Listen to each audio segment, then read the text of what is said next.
All right, welcome to the Latest.com show. I'm Igor Deris. Joining me is a military veteran, Latest.com senior political analyst Josh Patton, and he's a 24-year veteran of the U.S. State Department and the author of We Meant Well, How I Helped Lose the Battle for the Hearts and Minds of the Iraqi People, Peter Van Buren.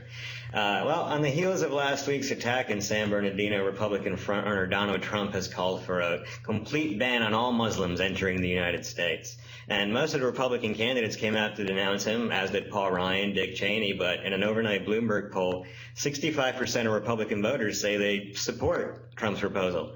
Now, are we seeing something of a battle for the heart of the Republican Party? And who do you think will win, Peter? Well, demagoguery apparently never goes out of style. I am deeply upset with our country.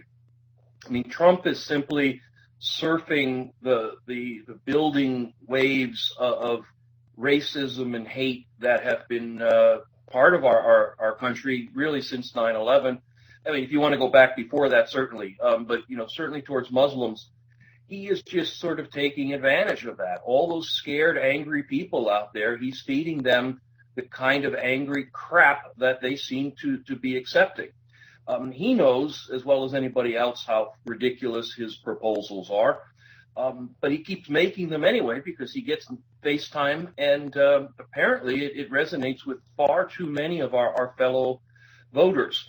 If I were a Republican, particularly a kind of big money, mainstream kind of Republican captain of industry, I would be terrified right now about the possibility that Trump could stay in the lead, that he could pull support from the more mainstream candidates, and that he could sort of set the Republicans up as impossible to vote for anyone out from the middle towards the left of the United States. The joke about Trump being a plant by the Hillary campaign to help her win the White House, I don't think there's a conspiracy theory, but boy, if he comes into the general election, that's certainly going to be the role he plays. Josh, none of the Republican candidates have come out to support what Trump has said, but the 2 and 3 Republicans certainly seem to support him. Do you think that Trump is going the right way here and the Republican Party is going the wrong way, or will the Republican Party are they trying to pull people back to their senses here? I definitely think they want to pull people back to their senses. I mean, there was no reason for the Speaker of the House to comment on the presidential election, but as sort of like pretty much the de facto standard bearer for the, establishment Republican Party, he had to say something. And when it comes to the poll, I've found that, whenever your polling includes people who aren't typically voters and people who aren't necessarily Republicans, Trump always does better. So what does that mean? Does it mean that, he's bringing people in a kind of coalition of crazy? Because, again, the one poll that just came out this week, the Monmouth University poll, had Cruz ahead of him, which, there's a whole other Pandora's box of terrors within Cruz, but it shows that with Republicans, self-identified Republicans who go out and who actually vote in like state level elections, they're all not, none of them are really sticking with Trump as it gets crazier. And the other thing too, I think this has to represent, how many times we've said this, this has to represent the beginning of the end. Because once you go full fascist, where the fuck do you go next? I mean, I can't imagine what Trump could say, that isn't advocating some kind of genocide without, that would top this Muslim thing. Well, Ted Cruz is always mocking, President McCain, President Dole, President Romney, because, they didn't really have anything to diversify from the Democratic candidates. Maybe, the argument that Donald Trump is appealing to non-traditional voters to bring them out to the polls can help him. What do you think? Well, I go with I go with my highly scientific poll of my elderly father and his friends in Florida. And though they have been at least 50% right in every election so far, these are older, angry, middle-class white people. And they have been actually a fairly reliable source of how that group thinks. And what I hear from them is not dissimilar from what some of the polls are showing, and certainly what you hear from the pundits, and that is, well, of course Trump went too far. Of course we're not going to ban all Muslims. But, the guy kind of has a point. We need to do something more, and has to be something more than we've been doing. When the Democratic candidate is saying something, a version of stay the course or trying to keep herself at least vaguely aligned with the White House, Trump's message resonates. And I think people kind of quietly nod along and say, we got to do something. San Bernardino, we can't have another one of those. And so Trump is scary to me. Just to interject one other point about how Trump is also likely scaring the underpants off of big-time, old-school Republicans. Keep in mind that the sketched-out version of this election a year ago was supposed to be Jeb Bush, a classic, brainless clone who would do anything he's told to do by his big-money vendors. It was supposed to be Jeb Bush way out front, positioned against Hillary. Nobody saw Trump coming, and with respect to Josh, anybody who thinks they know where he's going, I think will still be surprised. Well, just to touch on the Ted Cruz point is we were all saying that at some point the Republican Party will come back to their senses and pick an establishment guy. He's saying that the reason that they've lost all these elections is because they keep choosing establishment guys. And Josh, do you think that Donald Trump can reverse the trend by getting people who would never vote for those people to come out to the polls? It depends again on sort of, because this is the primary. It's not just the election. General election would be a whole different thing. And that's sort of what argument Cruz is making, which is why I think it works best for Cruz, because he's, a psychopath, but also a senator. So he fits better than Trump does.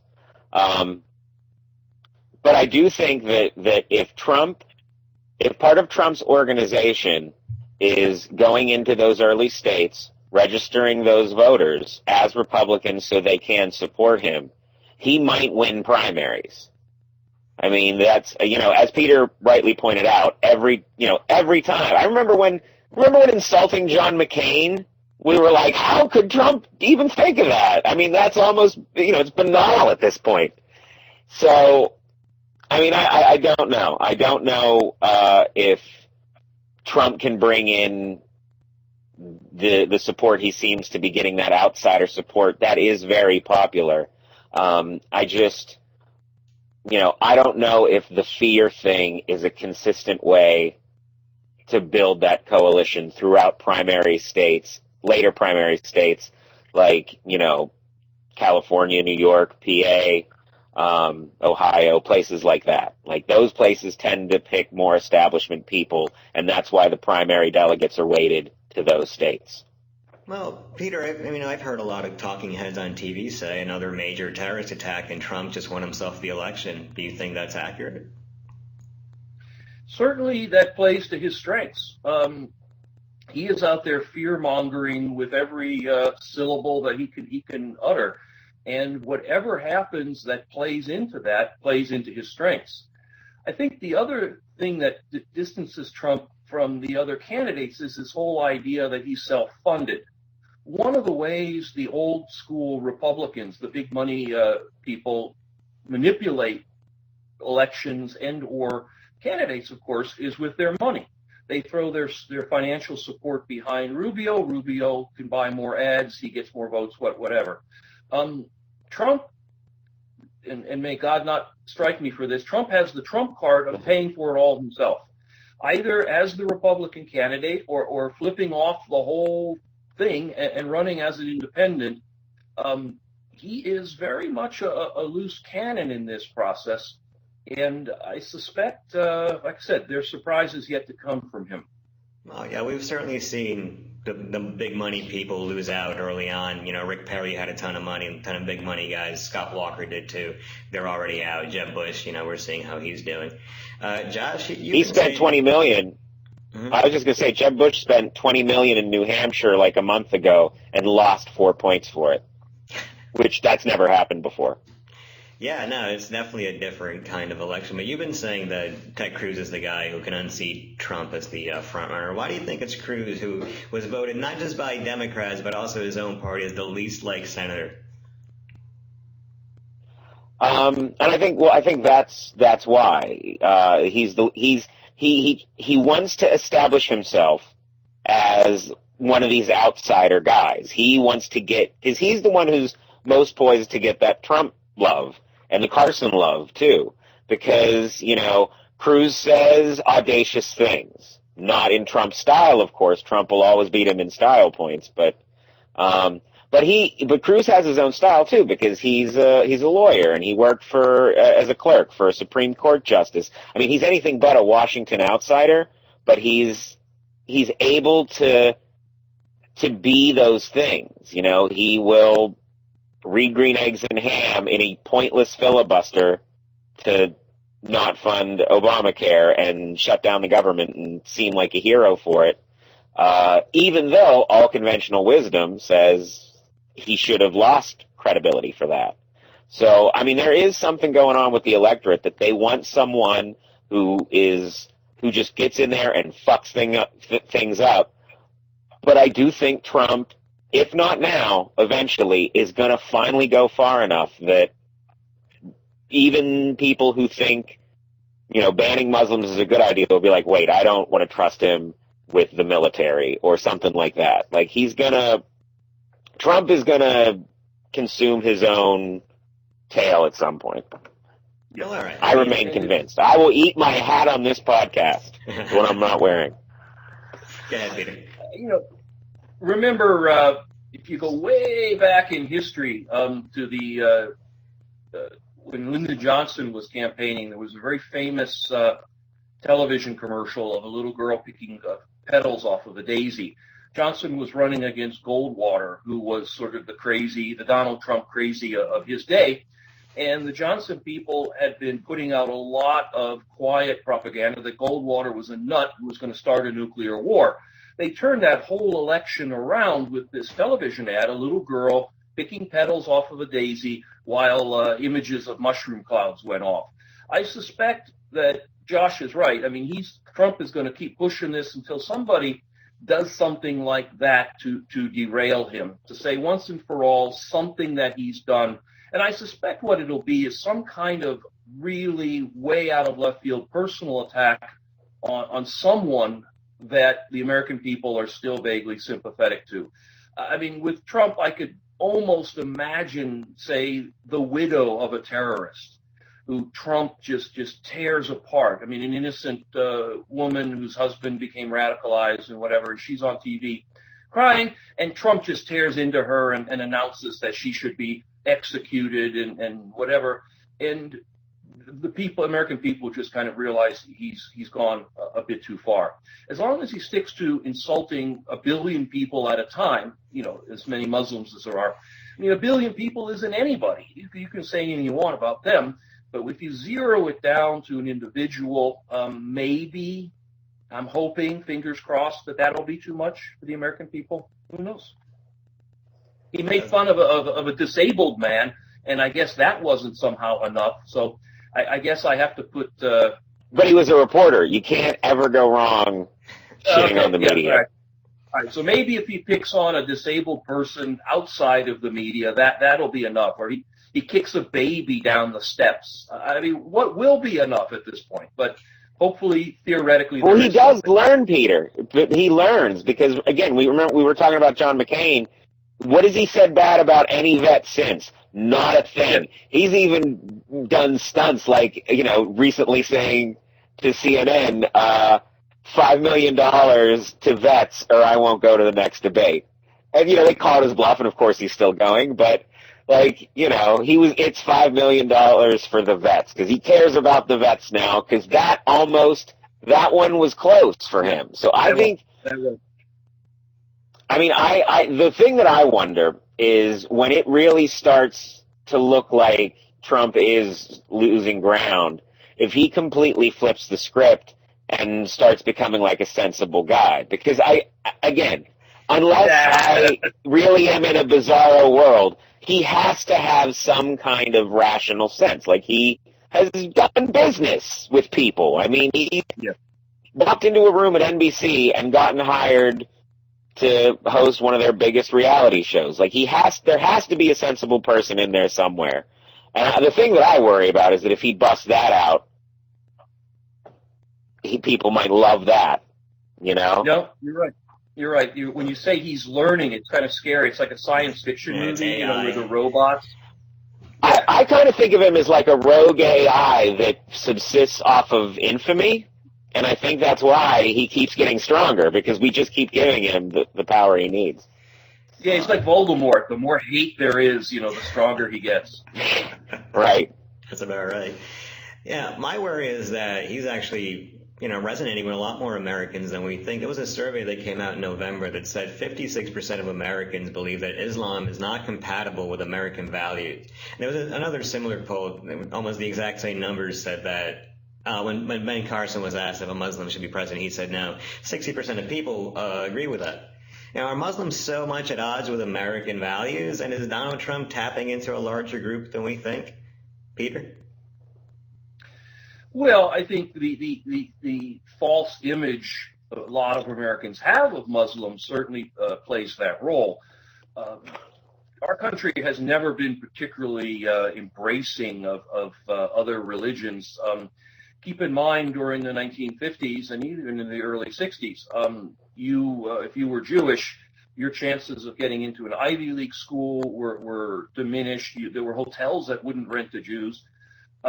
Certainly the other religions have always stayed comfortably in the minority category. John F. Kennedy was the first Catholic president of the United States, and there was enormous fuss raised. I mean, now it's hard to believe, but there was enormous fuss raised over that. He had to actually make a speech where he said the Pope was not going to be controlling his administration in order to put people's fears. So, we have a history of this. I think the kicker here, of course, is the Jews and the Catholics were not seen as insane, violent people willing to commit suicide to blow up innocent people. And there's enough of reality that happens around that image that it just confirms all of the stereotypes that Americans have. You fan the flames like the government does with terror warnings. Trump certainly does. It adds up in a very scary way. We've been at war with Muslims in the Middle East for 2 decades, 3 decades, one way or the other. The Israeli lobby has been pressing on the United States for years that the Islamist radical, whatever you want to call it, is a threat. There's lots of streams out there confirming people's fears and prejudices. I don't think Muslims as a group are dangerous or incompatible with with whatever America actually is. But I think that's certainly the message that's being sent and received by a lot of people. Josh, do you think that America is an anti-Islamic country, or do you think Islam is un-American?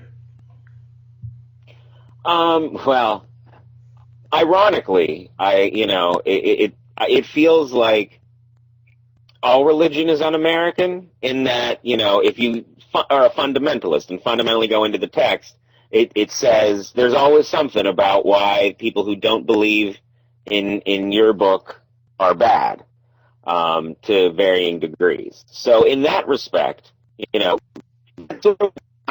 we're not a theocracy. Instead of coming to the New World and creating a series of united theocracies somehow, it became what it did, with a separation of government and religion and all that.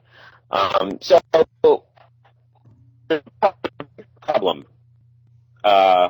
with Islam that we actually don't get a chance to really talk about, because, every time there's a terrorist attack, some guy beats up a Sikh cab driver because he doesn't understand that other people wear turbans. But there is a problem with Islam in that it is going through the same growing pains as every religion. Islam's about 14 to 1500 years old. What was Christianity doing at that age? Having some crusades and spreading war and conquering. So the question is this a growing pain that sort of religions go through, but it's just bad because some of them are at the center of geopolitical strife? I don't know. It's a very complicated and nuanced issue. But the bottom line is, as far as like it being American, of course, anything that you want to be is American. The America that should be exists as a place for people to come and kind of just do what they want and be left alone. And if that's what you want to do, then I think that that should be respected. I think the ironic part of the survey that said 56% of people believe it's incompatible is that when asked what group is the most discriminated against in the country, the group most selected was the Muslim people. So we're a very self-aware racist. But I don't think that the majority of the country relates to what Trump is saying, but there is a large, rabid fan base there, and Trump will eventually go away. These people won't. Where do these people go if, let's say, inevitably Hillary Clinton wins the presidency in a year? Peter? Well, that's very dangerous. When you stir up a crowd, you've got a stirred up crowd, and they will do one of two things. They'll either just dissipate on their own, which I don't think is very likely, particularly if you keep feeding fuel into that fire, or they look for some place to release themselves. The Republicans Trump is at the tip of the spear, but Cruz he brings the crazy when necessary as well. These folks are being fed a diet of self-confirming hate. When Hillary gets elected president, that isn't going to go away. It's going to keep showing up in workplace violence, in disenchantment with the democratic system itself, with more and more splintering of the body politic, if you will, politics in the sense of how we live with each other. I've had a theory for a very long time, and this is again based on my elderly parents in Florida. I've had this theory for a very long time that the United States at some point will just sort of semi-formally just divide itself up. I mean, we do that to a certain extent right now. And people who want to live in a crazy African-American hating way, they'll kind of collect over here, and people of this religion over here, and this, and you already see elements of that. Go out to Idaho and preach about, gun control and see how far you get. So I suspect the splintering will continue. And it's an unhealthy thing for a country that supposedly values and draws strength from diversity when diversity actually becomes something to be worried about and feared. Hillary's different. I mean, she's basically running for office so that she can plunder what she can from the country. But I mean, any serious person with any commitment to civil service or service in general should be scared right now about this group of folks who are so willing to make public their hate. Yeah, I think what's scary about what you just said is you mentioned Ted Cruz can also bring the hate. I don't know any Republican candidate that can't bring the crazy when called upon. I mean, even the establishment guys, Rubio's out there talking about how God's law trumps the Supreme Court's law, and Jeb Bush has a tax plan that'll cost 4 times as much as his brother's catastrophic tax plan did. There's plenty of crazy there, and it's scary that Donald Trump is making them look sane. But as far as the people that are supporting him, Josh, there was an article in Vox today that said that Trumpism would be an ideal third party, given that they're just as anti-Republican right now as they are anti-democratic. Do you think that the angry, xenophobic, racist people will kind of splinter off from the Republican Party that for the past 2 days has denounced Trump's very popular Muslim ban? Well, I mean, one can only hope. And I say that because, again, the Republican Party is in serious trouble. If Trump somehow wins the nomination, I still have enough faith in Americans and society in general that he would not win. I think it would be a resounding landslide for whatever Democrat. I mean, I think a coat rack with a hat on it would probably win over Donald Trump in a general election. So I think that the best thing to do would be if Trump were to create like some kind of third party and then just purge the Republicans of this element, because whether you're a Democrat or a Republican, liberal or conservative, no one side is going to get it right all the time. You need a rational opposition party to, push up against these ideas and make sure that it is good governance. And that's something we don't have now. We haven't had that for arguably since the Democrats took the House in '06. Well, I think it's pretty rare that you have a two-party system in a developed world country, right? And in Europe, you're seeing a lot of the National Front in France, UKIP in the UK. They're rising basically on a platform of just straight up anti-immigrant, anti-minority, anti-Muslim, just forget economy, forget all that. This is going to fix everything. Just get rid of the minorities. Do you think that if Trump, let's say he loses the nomination and then runs as a third party, which he's threatened to do again this week, do you think that then could birth that sort of movement here in the U.S., Peter? Well, I think the key difference is the European countries are parliamentary systems. So there's a lot more room for a lot of smaller thought groups who can find their own place and bring their influence into the system, and at the same time not really dominate thinking. In America, we have roughly two winner-takes-all type contests, right? I mean, one party gets the White House and the other party snatches up the Senate and maybe the House separately. But you do have this sort of sense that if you have any outliers, they have to be absorbed into the group. I like Josh's concept that Trump could, in fact, purge the Republican Party of its. We've talked about this before, that during the primary season, Republican candidates have to say kind of these crazy over-the-top things, particularly when they get into states where the majority of Republican voters seem to welcome crazy over-the-top things. And then they have to sort of pull it back and kind of pretend they didn't say it during the general election. If Trump can take these people out of the Republican Party and scatter them around a failed independent party run, that is actually a good thing. That holds open the possibility of what our two-party system was supposed to do, and that is to create, a loyal opposition, if you will, that will keep the party in power honest, will keep the debate open and moving, and all the good things like that.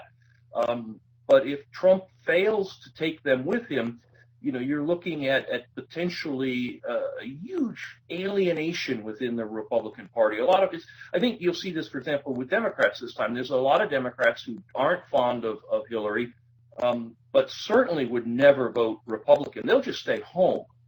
And at that point, you're getting a smaller and smaller group of people who are making some of the most important decisions that we can about who's going to lead us. And in that sense, once again, I keep coming back to being afraid and fearful. That is another thing that Trump could do that would terrify me, is lower the participation, which is already crappy in the United States anyway, lower participation even further. What do you think, Josh? Do you think we can have another splinter group similar to UKIP or the National Front? I mean, I definitely think that it's there, but I think that, every year that we keep going, it gets smaller and smaller. I mean, that's the gut feeling. I don't have any sort of data to back that up.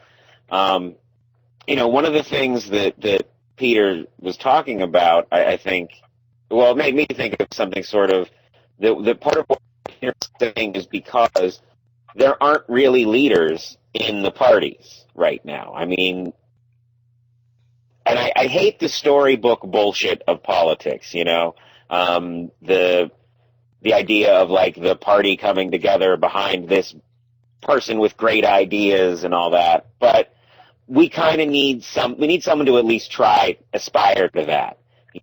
People the GOP candidates are running for AM talk radio host in chief. They don't want, it's not about governance. It's about looking conservative and thumping your chest and all that. And for some people, especially in times that are trying, they might respond to someone with a message of optimism, but since there isn't anyone with a fucking message of optimism, what else are they going to do? I think that if we want to continue being a progressive society, and by progressive I mean just sort of progressing and evolving in a way that is better, we definitely we will need elected officials who are looking past the next fundraising call, the next midterm. I mean, the campaign, the constant campaign, pretty much, I think, with Bush 43, maybe even Clinton. I'm not really 100% sure on that. But it's all about campaigning now and not about governing. And until it becomes that, and until there are people who are talking about what's good for the country, not what's good for the party, people will gravitate to those more extreme messages just because they sound like solutions, Well, we talk about the campaign, like the end byproduct is the election and a new president, but the campaign and the rhetoric is its own thing, and people are watching it. And this is one of the most watched races ever around the world, I would think. Isn't the rhetoric that we're hearing right now just causing irreparable damage in relations between us and them? The way that it's been put to us, the Muslim world and America. He is speaking to the rest of the world as a representative of the U.S. Peter? Yeah, today's central theme of how frightened I am of Donald Trump. You added one more layer to it. People pay a lot of attention. One of the things that always struck me when I traveled abroad was how informed people were about things in the United States.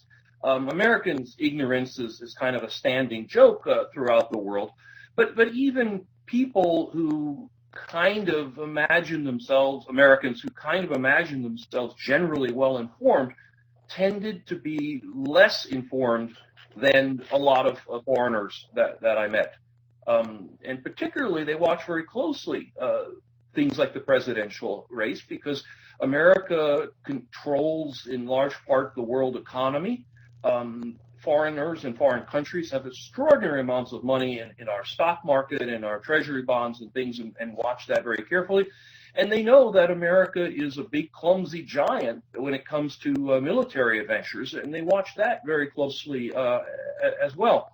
So, yeah, what these people say affects everything. It affects what we do here at home, but I think people like Trump are nearly wholly ignorant of the fact that their words reach beyond our shores, and that if he were to become president, he's going to have to take some level of responsibility for the effect of those words. Josh, how terrifying is it that Donald Trump is speaking to the world right now as a representative of, us? It's not as terrifying as it will be if he wins, because I think it will send a strong message if eventually, Trump's saying all this stuff, but, if he comes in fourth in the Iowa caucus, that'll send, I think, an even sort of stronger message that maybe the polls and, folks like us either can't accurately convey or don't know about, or maybe even don't want to convey until after the election. Like, how great would it be if it was this tense and then it just goes the way it's supposed to, and we have, like, Rubio, Cruz, Bush, Trump. Like, if that's Iowa, everything's fine. It was like an anomaly, nothing to see here. Let's get back to thinking like we know what we're talking about. If Trump wins, we're talking about, multiple months of this is what the Muslim world hears from America. Whenever they're mentioned, it's let's ban them, let's ban the refugees, let's bomb their families, the families of ISIS. That's dangerous. Oh, it's awful. Oh yeah, they don't even have to lie in their recruitment videos. They can just play the clips and translate it accurately. At least 10, 15 years ago, they had to lie in the videos. And I think that's the thing that, not having a respected leader. And for that, you need a loyal opposition who, like McCain said in the classic 2008 clip where the lady's like, I can't trust Obama, he's an Arab. And he's like, no, man, just no, give me the mic. And he said he was a good American. He just disagrees with him. He's a good family man. That's what America needs now. And we're not getting it. We're getting Obama is the greatest national security threat to the United States from a former Speaker of the House. It's crazy. It is actually crazy. So, that's why we would need someone like a grown-up to speak to those issues. And until we have that, it really looks bad. I mean, to be fair, at least the rest of the world respects Obama because he is the president. Like, he still gets that. Like, he's still the president of America, regardless of what other people say about him, So I would think in the way that I know people consider the way the government works, they think the president is the king in effect. And, so I don't think it's hurting us that way, but, if Trump says ban all Muslims and then wins, ISIS will have a great day. Yeah, well, that's what I was going to say. I mean, Peter, you're talking about 1.5 billion people, and even if, just a handful of them hear what Trump is saying and just assume, well, that's the way they feel about it, I mean, isn't Trump going to cause more anti-American sentiment than ISIS could? Well, sure. I mean, I guess what I'm saying is, can we bomb Trump instead? There you go. I think that would kind of resolve a lot. We wouldn't have as much to talk about here, but I think it would resolve a lot of things. I mean, as Josh was saying, at this point, ISIS has the interns putting together their video propaganda. It's a no-brainer for them. And these things are lasting. I think the same way my father and his friends say, well, Trump's gone too far. Of course, we're not going to ban all Muslims, but the guy does have a point. I think, among the world's Muslims, it kind of works the same way. The more intelligent folks certainly understand Trump is way, way over the top, but at the same time, they may say to themselves, yeah, Trump is just the big, loud voice, but I think, he may be speaking at a certain level for what a lot of Americans feel. The United States, in our policies, we certainly don't ban Muslims, but we have sent some very strong messages. Most of the so-called bad Muslim countries, and even some of the good ones like Malaysia, people from those countries face additional processing before they can come to the United States. They're denied the privileges of the visa waiver, the visa-free program to come to the United States. We just recently put into play a new policy where anyone, including people from the visa waiver countries, who has visited Iraq, Syria, or, quote, places of Muslim radicalization or something like that, the wording, are going to need visas now and extra screening. So while we're not banning Muslims, we certainly are sending some messages that are consistent with what Trump is saying. And people overseas know that, and I think they listen carefully to what people like Trump say because it is not at variance with what is really happening around them already. See that, but I think one thing you're missing too, Peter, in sort of that reading of things is the way it's presented in the media, specifically broadcast media, because even if with the best of intentions, just trying to maintain some illusion of objectivity, people will discuss this like it's a shocking but valid policy decision, like Trump says he should ban all Muslims. Is that awful? And some people are like, yes, it's awful.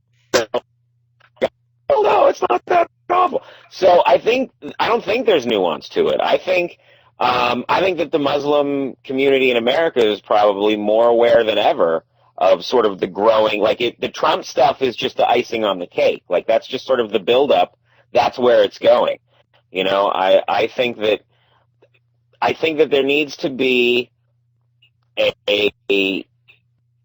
a sort of a gut check by people in entertaining these Trump suggestions and trying to maintain objectivity. Like, there was a headline, I don't remember where I saw it today, but it was that some editor was being called out for saying that it was perfectly within, news standards to identify Donald Trump as mendacious racist to Donald Trump. And, you don't want to take a sign of when it's not really a sensible thing. You have to be able to say this shit is nonsense, which I think the Republicans kind of gave the news agents, the power to do with Paul Ryan coming out, and like, no matter how you wanted to present the story, there was a right-wing voice saying Trump was wrong. But the media doesn't care. Like, they want the controversy too. So if you're thinking about how it's going to respond to like how this is going to feel to like Muslim Americans, it feels like the whole country hates them. Yeah. No, it's a valid point. I mean, I don't know when all the journalism schools in the United States actually did shut down, but the concept of objectivism has really devolved into this idea that one person says green and the other person says red. It's like, here's Elie Wiesel discussing the Holocaust, and now for a dissenting opinion, Martin Bormann. This counts as objectivity. I watched the president's speech this week about how we don't need to worry about gun control because San Bernardino was all terrorists. We know what to do. But following that, CNN simply had a bunch of people who screeched, "He's right, he's wrong, he's right, he's wrong," and among other things, NPR did that. I was driving during the speech. I had to take my daughter home, and I was driving back listening to it on NPR. And you'd think NPR would just have people talking calmly in their NPR voice. Nope, it was, he's right, he's wrong, he's right. Oh, here's someone from the, angry Muslim thing. How dare he say the Muslim community need to condemn thing? Here's someone from the angry, how dare he say we need to be nice to Muslims? Like, that was NPR. I mean, I don't understand why.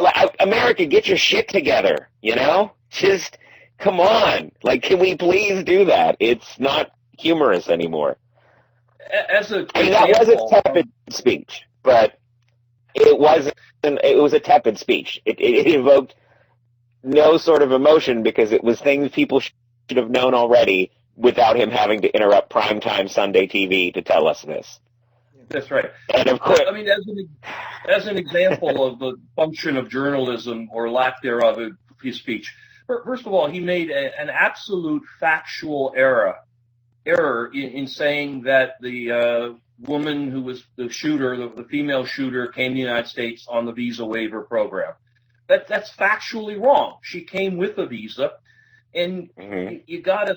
I mean, parenthetically, you have to wonder how multiple drafts of a presidential speech somebody misses a one like that. But no one. Well, they fixed it on the official transcript. If you go back to the transcript, they edited it, which I don't know. I didn't know you could do that. I thought a transcript was what was said. Whatever.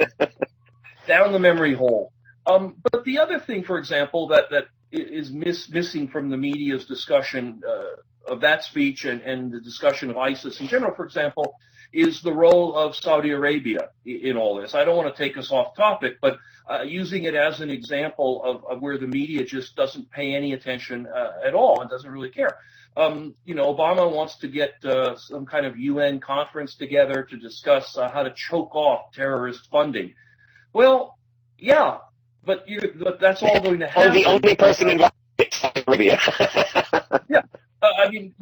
Take a look at this. I mean, the San Bernardino, the shooter came from Pakistan, so we're bombing Syria.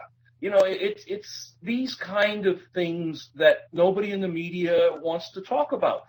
Today, for example, the Turks were bombing the Kurds in Iraq, and yet the United States media kind of brushes that all off and imagines that the Turks and the Kurds and the Iraqis are all our allies in the fight against ISIS. There's no sense of this. part of it is unfortunately the utter lack of brain power on the part of most journalists. They're only interested in a story as opposed to the story. When I was in Iraq and charged before I became radicalized, one of my jobs was to take journalists out to see the ridiculous bullshit that we were paying for in Iraq, the bridges and schools and whatever.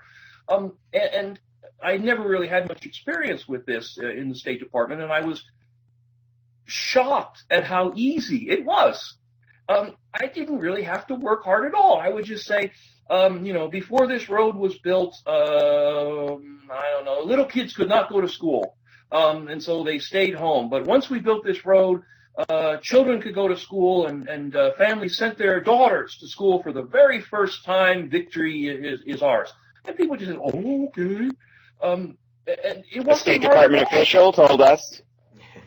Yeah, exactly. I mean, it was utterly easy, and those experiences. I don't know. I mean, we've all probably had some experience where we have been a participant in an event that was later reported on by the media. And in most of my experience, what was reported and what really happened are significantly at variance. Present company accepted, I really don't have a lot of faith in the role that the media was envisioned and once perhaps did play. Just to bring us back on track, I love it. No, I'm sorry, I got off on a rant there. I was going to go right into the San Bernardino thing. I thought what was interesting about the huge overreaction to let's ban all Muslims, it's all the Muslims, was that the terrorists used guns, and there was calls for don't overreact, don't you dare overreact or politicize this tragedy.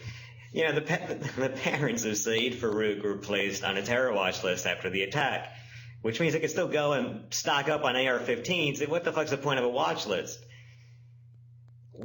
I'm sorry, there was a whole bunch of other stuff I had written down. It just annoys me so much. And the people that talk about the terrorist watch list, the people that talk let it out. The terrorist watch list, that talk about there's no due process and there's thousands of people wrongly placed on the list. At the same time, there are roughly 800-something thousand people that are not wrongly placed on the list. These people can still go out and use the same exact weapons that the San Bernardino shooters got. Why don't we overreact in this way to something we can actually affect instead of talking about some crap like let's ban the 1.5 billion people out of whom a few might be terrorists? Well, I actually happen to be one of those people who really think that the terrorist watch list thing is a bad idea. And not a bad idea in practice. Yes, of course, you don't want guns in the hands of people who might cause trouble. That I'm actually, it's fine. But the thing is due process is important, and especially with something that has been determined by the Supreme Court to be a constitutional right. So I think that just sets a very dangerous precedent to start denying constitutional rights for being on the terror watch list, because if you can deny the Second Amendment, you can just as easily deny the Fourth and the 14th and things like that. So I think in spirit, like, how about this? Put in the NCIS if they're on the terror watch list, and then let that be a flag. Like, make it so that that is part of the background check. There are people who are accused of domestic abuse who can't buy guns, and as long as they're not convicted, that right is restored to them. So, again, it's just the plan that they have out there now sucks. But because we can't have, again, any rational debate about gun control or any kind of gun law whatsoever, that can't be discussed. Like, let's just make it part of part of the due process, and then it's fine. So I just think that sort of part, your point about the reaction to the San Bernardino shooting, it was the first time I've ever actually been legitimately fully ashamed of my country. Like, it just in general. Because to be fair, on Twitter, I saw gun control politicizing, pro-gun control politicizing, well before I saw anti-gun control stuff, just because, naturally people are passionate and it's an emotional thing. But, I mean, we were already at each other's throats before the event not only was before it was even over, before we even knew what it was. Well, So, that would have been like talking about the Planned Parenthood shooting just days before that. That is 100% true. This was 4 days already after. Talking about this, and then this attack walked into also that conversation. They're way more related than we've given it credit for because they're both acts of religious fundamentalist terrorism. They were literally the same fucking thing there. But Deere, to get back to it, is on terrorist watch list because he didn't have a bin Azir in his name. It's interesting that the Planned Parenthood shooting just freaking disappeared. Oh, it did vanish, yeah. No one gives a shit anymore. It just went away. I mean, the San Bernardino thing, it just took it and made it like it never happened. It was incredible how quickly it disappeared from the media. At the risk of repeating myself, I mean, to be honest, I don't know if we even actually talked about Planned Parenthood in extent last time because fucking San Bernardino was going on as we were talking about it. But the one thing that I found, and again, through a completely unscientific, I talked to the pro-life and anti-abortion people that I know, no one for the Planned Parenthood shooting would say that what he did was a worse crime than abortion, morally. At best, you were going to get their equally morally wrong. So I think that's why that went away, just because unless you're going to talk only about that particularly disturbing point, there's really nothing more to say about it. And, Islamic terrorism, that's a dance they know how to do for days. Yeah. But this is like, but this would be like if it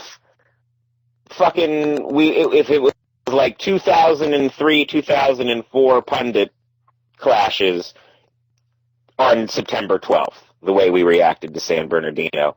I honestly think that if it had been worse or like a bigger scale thing, if they had pulled off 1 or 2 attacks like in Paris, man, I don't know if we could even fucking take it.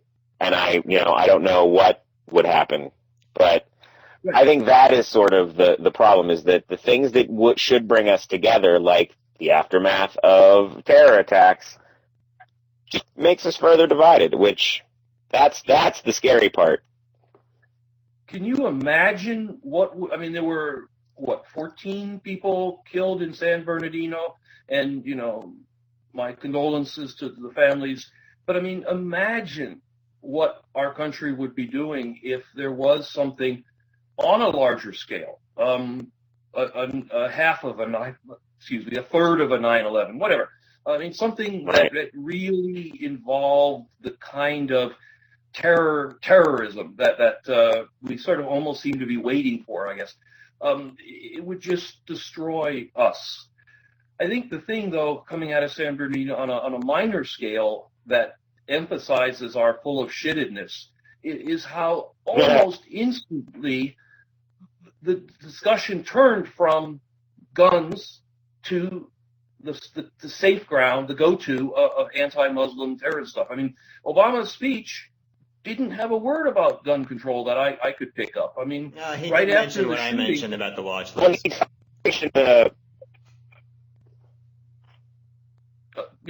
A taste of it. But the thrust of the speech was, now we got to go fight ISIS harder. It just completely turned it around, and we got back to safe ground here. Same way with Planned Parenthood. I suspect if people were going to ever revive the discussion about that, we would scrupulously avoid abortion, and we would talk about crazy people and the mentally ill getting guns at worst, at best, whatever you want to say. We seem to sidestep what matters in favor of what's easy to have our media discussions about. Except here on Latest.com. Well, to close out, today German Chancellor Angela Merkel was announced as Times Person of the Year for her leadership in the European refugee crisis, the Greek financial crisis. She beat out Donald Trump and ISIS leader Abu al-Baghdadi, which I think that those two should be mentioned in the same sentence more often. Would you guys have picked Merkel as your top choice for Person of the Year, Josh? No. No, I don't. And honestly, here's the thing. Here's why you can't name Trump Person of the Year, but he's obviously Person of the Year. Person of the Year is supposed to be just the most, the person who just affected everything the most in a year. At least from what I understand, I don't quite know the rules. But you can't name Trump Person of the Year. Based on that criteria, I would actually go with, the ISIS guy. No one's fucked up the world more than him. You're not wrong. You're not wrong. And I hadn't even actually considered him, but yeah. It should have been one of those two, but obviously it couldn't have been. I think that's why they phrased it that way. Because she's at least a nice lady trying her best to run a country. And, but again, Trump, here at least, definitely, because of just the way that he has made everything so uncertain, but I think, I don't know, you're right, Igor. Baghdadi fucked up the world, and just by making some videos and killing a few thousand people. Probably wouldn't be a good idea for to help the ISIS propaganda machine by putting him on the front page, but a second place finish isn't bad either. Peter, who would your Person of the Year be? Well, I'll start off by saying, what the hell did Merkel do? This year, I don't even know what. Seriously, how did she even get on the list? Certainly, I have no idea either. I was going to Google it and be like, well, obviously, Peter, because Bernie Sanders, by the way, won the online readers poll. Certainly, by the arbitrary criteria we've just established here, Trump is a headliner. Baghdadi is a headliner. I'd probably go with Putin myself, only because of he's influenced a lot. And he's got longevity. We've sketched out scenarios where Trump could just kind of crawl back under the swamp-covered shithole rock that he lives under.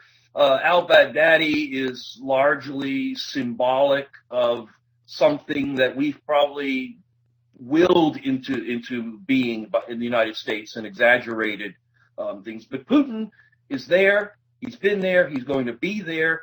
He swings a much bigger stick than ISIS ever will. So if it wasn't Merkel, because you're right, what a wonderful, nice old lady. I gotta say, we kind of owe Romney an apology. He said Putin was dangerous, and we were like, shut up, stupid. We're sorry. He kind of nailed that one. All right. Well, he's not the biggest threat, which I think was the technical answer, but my choice would have been the guy who created that Twitter poll of whether you would kill baby Hitler or not, because we're still talking about it. It's true. So with that, Pizza rat. Pizza rat. Pizza rat is the Person of the Year. Or you're not a Muslim bra from the London terrorist attack in the metro. He's good. Or that woman we keep writing about in Brazil who keeps getting the butt enlargement surgery.